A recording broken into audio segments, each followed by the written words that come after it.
I may be insignificant and frankly boring, but I'm going to do my best to become someone you can consider your equal. I'll keep doing my best so I... Don't push yourself. You're already doing enough. A pretty touching scene, no? Almost looks like a love confession at a glance. But then, why is the next line, "Neither of us can find comfort in each other's words"? That, right there, is my favorite line of all of fiction. But why? Hard to say, especially without context. So, let me tell you about the story of Charles Eyler and Vincent Fennell, as it was told in the visual novel Heavensgate. Heavensgate is a bonus game of the trilogy Hello Charlotte, created by Etherain. In the game, you are experiencing the life of Charles Eyler in first person. You follow Charles from childhood to the end of teenagehood. The story jumps around various events of his life in chronological order, a lot like a diary. There are parts with other characters, but we will not speak of them today. It's a visual novel in the truest sense of the word, since there are no dialogue choices, minigames, or gameplay to speak of. It is literally a novel with visuals on your computer. Some could find that boring, but the story it tells is anything but. I do want to warn people that this game, like all of Hello Charlotte, tackles very dark topics of mental illness, self-harm, abuse, and suicide. It is not a game series to play when you are not in the right mind space. Please be aware of that while you watch this video, and most importantly, take care. Now, why am I covering a spin-off of a trilogy when I could speak about the main games? Well, Hello Charlotte is a big topic. I would have way too much to say and wouldn't know where to begin. I wanted something a little simpler after my enormous pedestal video, which is how this little project came about. And while we're on that subject, I have something to confess. My latest video, Pedestal, the latest game from the creator of The Crooked Man, received a very good welcome for my standards, but it didn't start like that. For the first 24 hours after it was published, it was stuck at 20 views. I knew it wasn't going to be a huge success, but 20 views? Really? A 2-hour video I rewrote 5 times? It felt so demoralizing. Fortunately, it didn't stay like that, but those first 24 hours were devastating.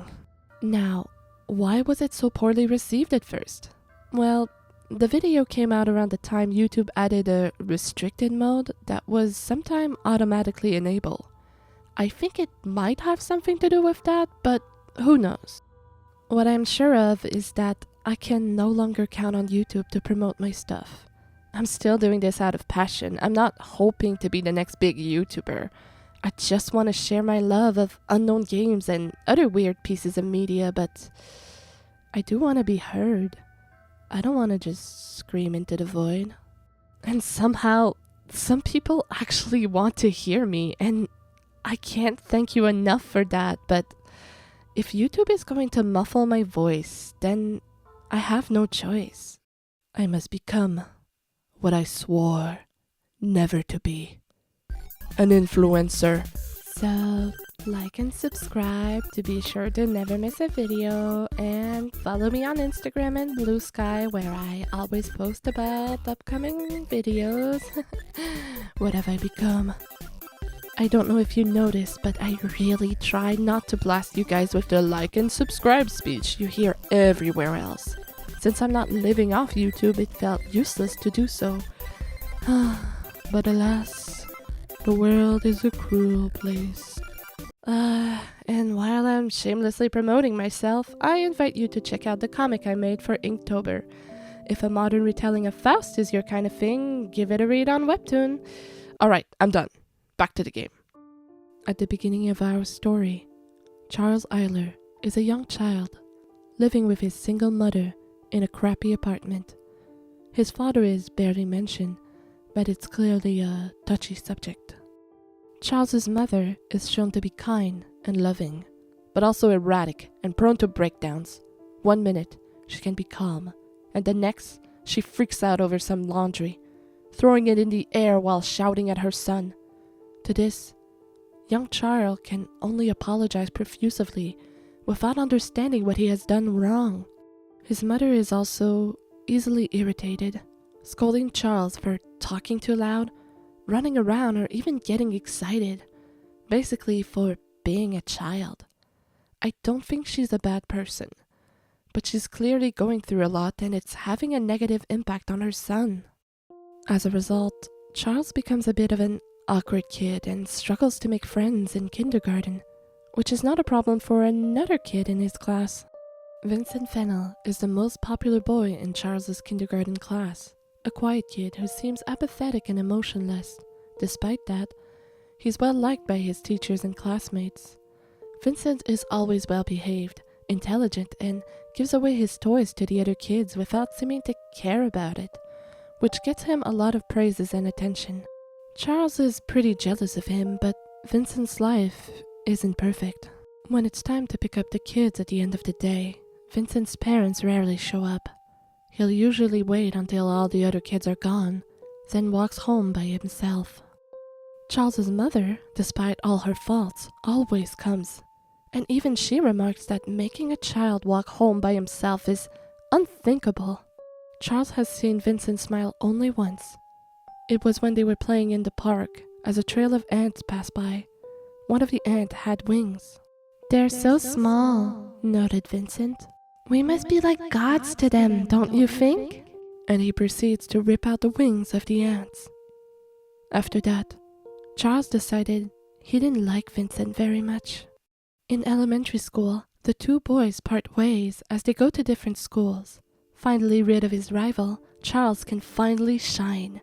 He is also pretty smart and always follows the rules. He had to, with the mother he has. But sadly, his behavior is not rewarded. No one likes a goody two-shoes, one that points out others' mistakes and acts like a know-it-all. After a few years of bullying, Charles learns to keep his mouth shut and quickly becomes a classroom ghost, only answering when asked and keeping to himself. In middle school, Charles finds his first real friend in the person of Henrietta Warhol, or Henri for short, a shy girl who was heavily bullied. He shows her kindness, and that builds up her confidence to fight back against her bullies. Quickly, Henri becomes a blunt and harsh girl who stubbornly decided to forcefully help Charles to take better care of himself. Charles also meets back up with Vincent in middle school, but he is different. The unemotional kid grew up to become a young man with a constant smile on his face. This newfound joy feels fake to Charles, and it creeps him out. Since Vincent is nice and polite with everyone, he is once again pretty popular. But this kindness includes Charles, which he is not used to. As they were stuck doing a group project together, Vincent made sure to thank Charles for his good work. No one ever did that before. It made Charles feel acknowledged. The two end up going on the same high school as well. During their first year, the school goes on a field trip where the students will sleep in a dorm for a few nights. On the second night of the trip, one of Charles's roommates brings a girl to the room to have fun with. This makes Charles really uncomfortable, so he decides to wait it out outside. As Charles is trying to sleep on some stairs outside, he is woken up by Vincent? Vincent explains that he was out on a stroll as he enjoyed night walks, implying he takes them often. They both chat for a moment. Vincent then looks up at the stars and says, "It's nice here. So quiet. I don't have to wake up to shouting." Charles doesn't know what to say. "Sorry, I said too much." "No, that's fine. Pitiful, awful. None of these fit." They sit in silence for a bit. Then Vincent decides to head back inside and wishes Charles a good night. After that trip, they both begin to speak more often. They have lunch together and text often, talking about politics, philosophy, and plot ideas for their stories. As it turns out, they're both writers. Vincent actually co-wrote something that became rather popular, the content of a website for a web cult named Heavensgate. The cult claims that the world is controlled by alien puppeteers from another world, and that to be free, you need to die. Then you descend to your own personal world, where you will reign as a god.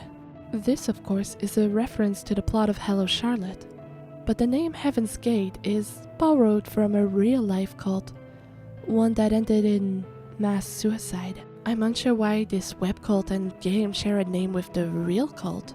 Their beliefs are similar in some places, so I guess it was a reference? Anyway, it turns out that this particular web cult is only a prank though. Vincent and the other people involved created it as a joke. It's clearly all nonsense. Although Charles points out that Vincent's writing makes it seem believable. Isn't that dangerous? Well, Vincent is not worried. He claims no one is actually dumb enough to take it too seriously. But when he isn't writing for a fake cult, Vincent usually writes short stories, such as one about an exiled scientist that wanders the world. After some years, she becomes weak and collapses on the ground. People pass her by. Some ask if she's okay or give her some food, but none reach out a hand to help her. But one day, someone picks her up. It's some sort of higher being or god. The being says it can grant her one wish. She used to want eternal life or boundless knowledge, but after all this time, she just asked the being to stay with her, as she realizes how lonely she is. The being cannot stay, but it takes one of her fingers and creates another her. Now, she has an eternal companion that understands her better than anyone. I see this story as a great lesson in self-love, but Charles doesn't see it this way. Vincent let him read some of his works, and even if he admits they were all well written, they left a bitter taste in his mouth, and he complains about it to Henri. Apparently, all of Vincent's stories end like this one, with the main character either alone or surrounded by clones, as if no one can help them other than themselves. Charles finds it a bit closed-minded. Henri suggests it's a bit hypocritical of him to say that, but he doesn't understand what she means. One morning, Charles notices he can't blink with one eye. He brushes it off and goes to school, but as the day progresses, he feels more and more exhausted and finally has to call his mother. Turns out he has Bell's palsy, a disease that causes paralysis of the face muscle. He'll have to stay home for a month, just before exams. Just great. After a few days, Henri comes by with some printouts from school. With them is a note from Vincent, wishing him to get well soon. Something that should have bring him joy and comfort in his troubled times only brought him guilt. He was a burden to them. He has to do better, he tells himself. An unfortunate discovery was made. Many young people were found dead on the shore. It is believed to be linked with the web cult Heavensgate. Since the website was promising godlyhood after death, it might have convinced some to do the unthinkable. After this news break out, Vincent misses school for 3 weeks. When he comes back, he looks even more like he's wearing a mask. Charles tries to defend him to Henri, saying it was those people's choice in the end. Vincent didn't force them to do anything, and clearly he feels awful about it.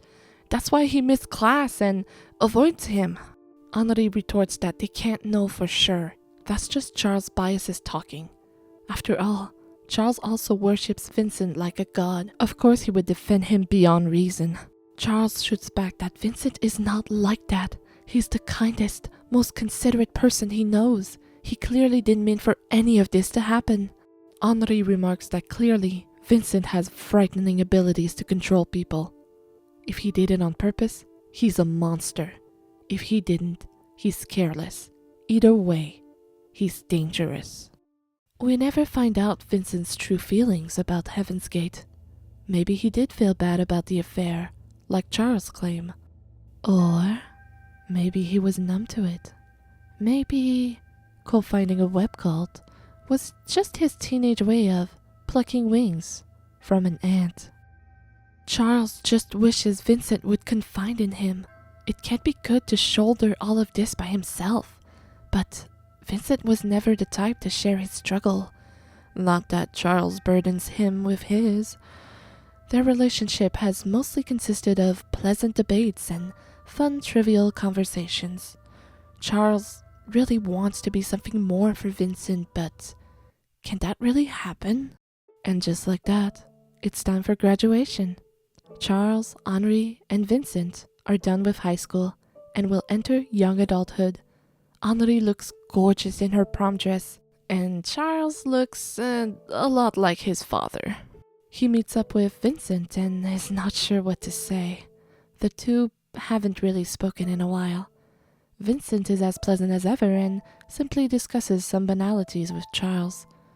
Those two might never meet again after this night, and yet they can't bring themselves to talk about anything more meaningful than how stuffy wearing a suit is. During the banquet, while everyone is having a blast, laughing, dancing, and eating, Charles feels really out of place. Henri came as his date, but she quickly left his side to go hang out with the girls. Charles just lets her be happy. He sees Vincent leaving the party, but figures he's just getting some air. Then he noticed that he forgot his coat. At that moment, Charles has this weird feeling that Vincent is not coming back. So he grabs his forgotten coat and runs after him. Vincent is surprised to see Charles running to him and assures him he was going to come back. Charles notes that it didn't seem that way and Vincent doesn't answer. The two decide to walk together for a bit, in silence. There's so much that Charles wants to say, but none of it comes out. As they make their way to the top of the hill, Charles finally opens up. You never talk about anything that really matters, do you? He comes clean and tells Vincent he's sick of his fake smiles and false pleasantries. To this, Vincent is shocked, then simply asks, how should he act then? Should he always say what's on his mind with no filter? Or simply agree with everything Charles says like he does to him? Vincent points out that he's not all that different to him when it comes to showing vulnerability.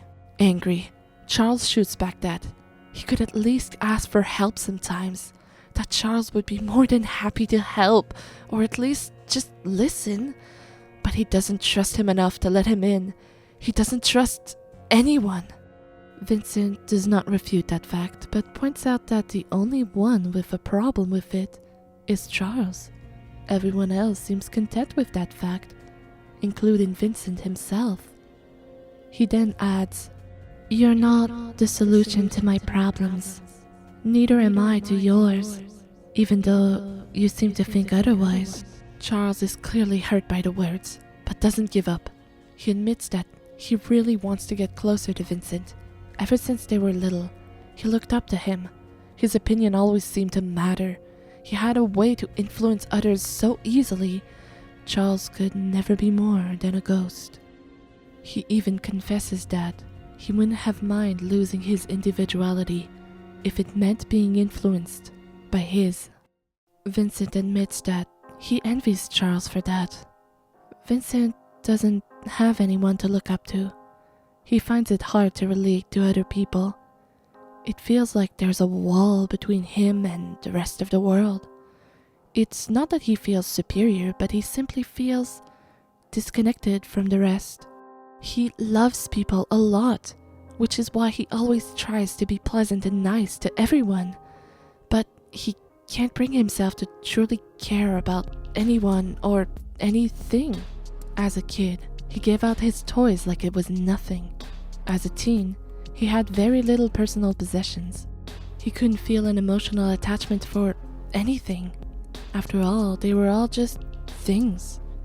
He seems to think similarly about people.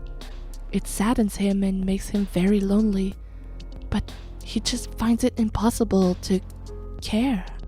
Now, why is that? Maybe it has something to do with his upbringing? With details like his parents not coming to pick him up at kindergarten, his freaking bruises we can see throughout the game, and his comment about the noise during the field trip. It's clear that he didn't have a pleasant home life. But we will never truly know the details, since we are stuck with Charles' point of view. Vincent admits he tried to end his own life a month ago. He talks about it very casually, as if there's nothing to it. But he stopped because he remembered he borrowed Charles' notebook and had to return it.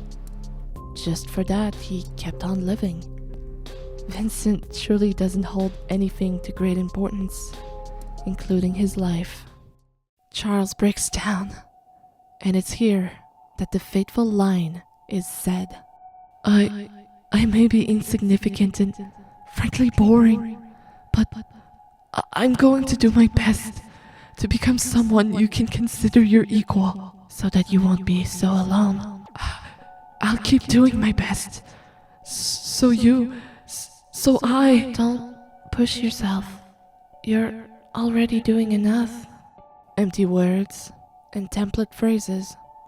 Neither of us can find comfort in each other's words. With context, this line is now the breaking point of a flawed, half-true, impossible relationship. Charles will never break down Vincent's wall, and Vincent will never find in Charles the deeper connection he craves. Even if they say otherwise, they know the truth.